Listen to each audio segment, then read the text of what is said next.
The Amritsar Massacre, Jallianwala Bagh Massacre, occurred on April 13, 1919, when British troops, led by Brigadier General Reginald Dyer, fired on a peaceful gathering in Jallianwala Bagh, Amritsar. Thousands had assembled to celebrate Massacre, a major Sikh festival, and protest the Rowlatt Act, a law that allowed the British to imprison Indians without trial.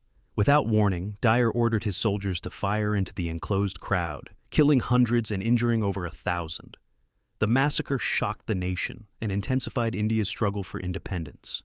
Though the Hunter Commission later condemned Dyer's actions, he faced no severe punishment.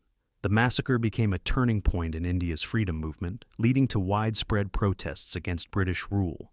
10 key facts about the Amritsar Massacre. 1.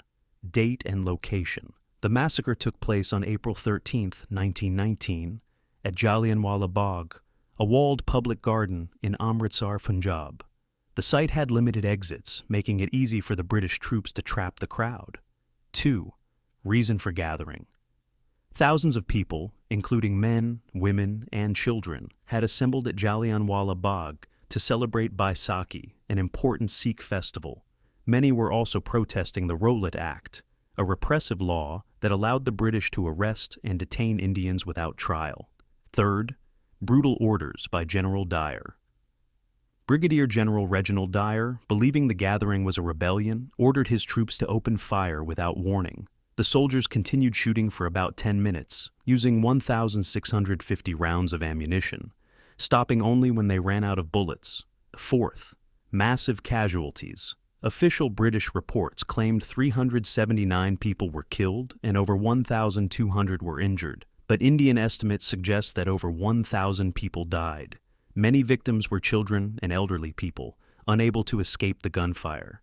No escape for the crowd. Jallianwala Bagh was enclosed by high walls on all sides, with only one narrow exit, which was blocked by British soldiers. Many victims were trampled in the chaos, while others jumped into a well within the garden to escape the bullets, leading to dozens of drownings. 6. Unjustified and premeditated violence. Dyer later admitted that he intended to teach Indians a lesson and did not issue any warning before opening fire. He also prevented his troops from providing medical aid, leaving the wounded to die overnight. 7. Nationwide outrage and protests. The massacre shocked India and triggered massive protests across the country.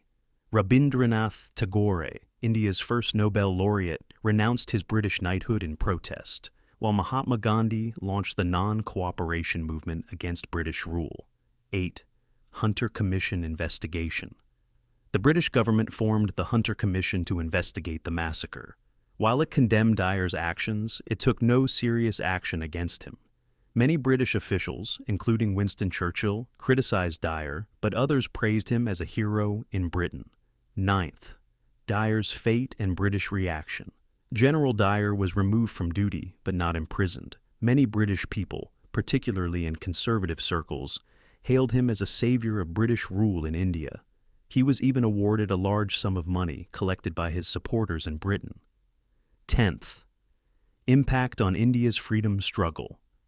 The massacre radicalized the Indian independence movement. Many Indians who had initially supported British rule lost faith in British justice. The demand for complete independence, Purna Swaraj, grew stronger, ultimately leading to India's independence in 1947.